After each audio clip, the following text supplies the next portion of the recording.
In 1529, the largest, most technologically advanced army in the world stood before the gates of a city it outnumbered 7 to 1. 150,000 elite Ottoman soldiers, led by the invincible Sultan Suleiman the Magnificent, had come to conquer Vienna. They called it the Golden Apple, the final prize that would unlock all of Europe. Defending this prize, a mere 20,000 men, a motley collection of German mercenaries, Spanish regulars, and terrified citizens. This wasn't a battle. It was an execution, or so everyone thought. This is the story of how a handful of desperate defenders fighting in darkness and mud defied an empire and changed the course of history. This is the Siege of Vienna. To understand the miracle of Vienna, you must first understand the terror of the Ottoman Empire. In the early 16th century, the Ottomans were a superpower in every sense of the word. From their impenetrable capital in Constantinople, a city they had conquered in 1453 with cannons that shattered walls once thought to be eternal, they projected unrivaled power. And at their head was the most powerful man on earth, Sultan Suleiman the Magnificent. He was a brilliant strategist, a patron of the arts, and a ruthless conqueror. His gaze was fixed firmly on the west. In 1526, at the Battle of Mohacs, his armies annihilated the Kingdom of Hungary in less than 2 hours. The path to the heart of Europe was now wide open. Vienna, the capital of the Habsburg monarchy, was the last major obstacle. If Vienna fell, the entire German heartland and perhaps all of Christendom would be next. In the spring of 1529, Suleiman gathered his grand army. It was a spectacle of imperial might. Tens of thousands of Sipahi cavalry, the armored fist of the Sultan. Thousands of Akinci, the light cavalry raiders who sowed terror. And at their core, the Janissaries, the world's first modern standing army. Professional, utterly loyal, and equipped with the finest firearms. They were the most feared infantry on the planet. With them, Suleiman brought a siege train of unimaginable size, including massive cannons, superguns designed to pulverize any wall. As this juggernaut marched west, a wave of panic washed over Europe. This was not just an army, it was a crusade.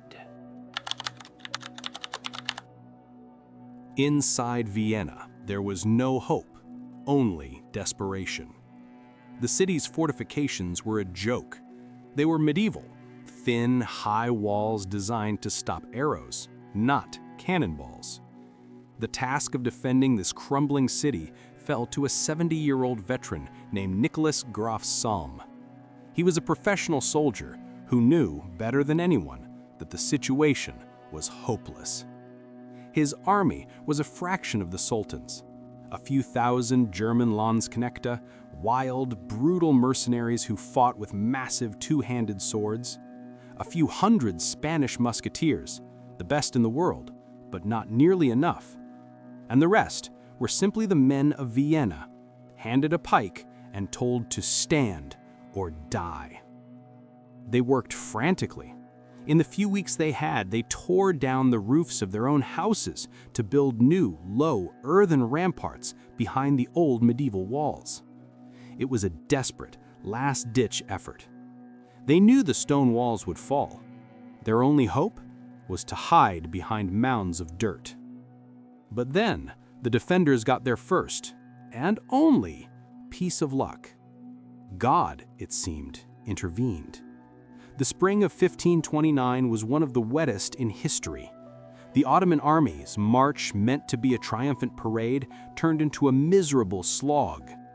The endless, driving rain turned the roads of Hungary into a sea of thick mud. The heaviest cannons, the superguns Suleiman was counting on to shatter Vienna, became impossibly bogged down. One by one, Suleiman was forced to abandon them. By the time the Ottoman army finally arrived at Vienna in late September, they were exhausted, sick, and most importantly, without their heavy artillery. This single stroke of luck gave the defenders a fighting chance, but the real battle was just beginning. If you love stories of impossible odds and incredible moments in history, be sure to subscribe to our channel. You won't want to miss what we uncover next. Suleiman was furious. The high stone walls he had planned to obliterate in hours still stood. A quick bombardment was impossible. If he wanted to take the golden apple, he would have to do it the hard way. He would have to go under. The main battle for Vienna was not fought on the walls. It was fought in the dark, suffocating earth beneath the city. Lacking his cannons, Suleiman turned to the deadliest siege experts in his empire, the sappers. These were miners, not soldiers, and their job was to dig tunnels, known as mines, right up to the base of the city walls. There, they would pack chambers with thousands of pounds of gunpowder and detonate them, blowing a hole in the defenses large enough for the janissaries to pour through. The digging began immediately, all along the southern wall. For the defenders, this was a new kind of terror. They couldn't see their enemy, but they could feel them. Inside the city, Nicholas Graf Salm organized a desperate countermeasure. He ordered absolute silence. In cellars and basements all along the wall, sentries and even ordinary citizens stood guard. They placed basins of water on the ground and scattered dried peas on drumheads. They weren't watching. They were listening. The slightest ripple in the water, the faintest rattle of a pea meant only one thing. The enemy was digging right beneath their feet. When a vibration was detected, the true hellish work began. The defenders started digging their own tunnels, known as countermines, aiming to intercept the Ottoman sappers. What followed were battles unlike anything in history. Imagine it. Two teams of men, armed with pickaxes and shovels, frantically digging through pitch-black, suffocating tunnels, unsure of when or where they would break through. When they did, the fight was primal. There was no room for guns, no room for swords. It was face to face, man to man, in a space no wider than a coffin. They fought with daggers, shovels, and their bare hands. Choking on dust and the stench of death, the losers were buried alive, their tunnels sealed off to become their tombs. This was the war underground, and it was happening 24 hours a day. On the surface, the Ottomans tried other tactics. They launched diversionary attacks. Their archers fired tens of thousands of arrows into the city, attempting to start fires. But the real war, the one that mattered, was below. Several times the Ottoman sappers won the race.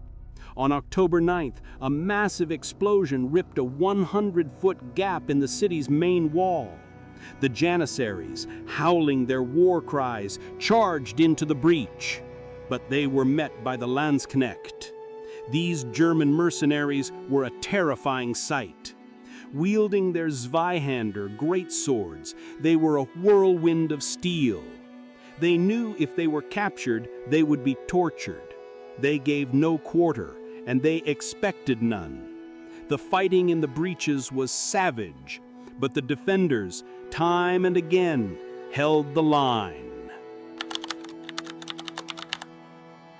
Suleiman was in a rage. His invincible army was being held at bay by a few thousand starving men in a half-ruined city. Worse, the weather had turned again. The constant rain of the spring had given way to an impossibly early, brutal winter. Snow began to fall in early October. His army was freezing, sickness was rampant, their supplies were gone, and their morale was shattered. The Janissaries, for the first time, began to grumble, demanding to go home. Suleiman knew he had one last chance. On October 12th, he ordered an all-or-nothing assault. He promised his men vast rewards, then sent them forward in 3 massive waves, targeting the largest breaches. This was the final test. The defenders, exhausted and frostbitten, gathered for one last stand. The fighting was the most brutal of the entire siege. Niklas Graf Salm, the 70-year-old commander, was on the front lines, directing his men when a musket ball shattered his hip. He was carried from the field, mortally wounded. But his men did not break.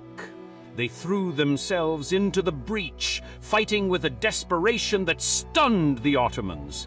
They repelled the first wave, they repelled the second, and by the time the third wave came, the Janissaries had lost their nerve. The attack faltered, then failed.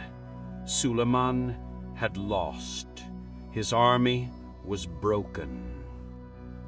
That night, the defenders on the walls heard sounds from the Ottoman camp. They braced for a new attack. But it was not the sound of an assault. It was the sound of an army dying. The Janissaries, in their frustration, began to slaughter the thousands of Christian prisoners they had taken, setting their own camps ablaze. On the morning of October 14th, the defenders of Vienna awoke to an unbelievable sight. Silence. The Ottoman camp, which had stretched to the horizon, was empty. The Sultan, under the cover of darkness, had begun a humiliating retreat. They had left behind thousands of dead, abandoned equipment, and the faint hope of ever conquering Europe. The men of Vienna, skeletal and shell-shocked, could not believe their eyes. They had won.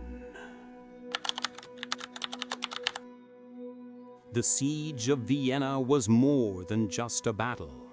It was a turning point. It was the high watermark of the Ottoman Empire. Never again would they seriously threaten the heart of Europe. Suleiman would return years later, but he would never dare attack the golden apple again. The victory had come at a staggering cost. The lands around Vienna were devastated. Niklas Graf Salm died months later from his wounds, but they had held. The miracle of 1529 was not a miracle of divine intervention. It was a miracle of human grit. It was a victory won by 20,000 men who were outnumbered 7-1. It was won by a 70-year-old commander who refused to surrender. It was won by citizens who listened for vibrations in basins of water. And it was won in the dark, bloody tunnels by men who refused to let their city fall. Vienna 1529 remains perhaps the single greatest defense in history, a timeless lesson that even the most unstoppable force can be broken by an immovable object. Do you agree that this was the greatest defense in history? Or is there another siege, like Stalingrad or Masada, that you think was even epic? Let us know your thoughts in the comments below. We read them all.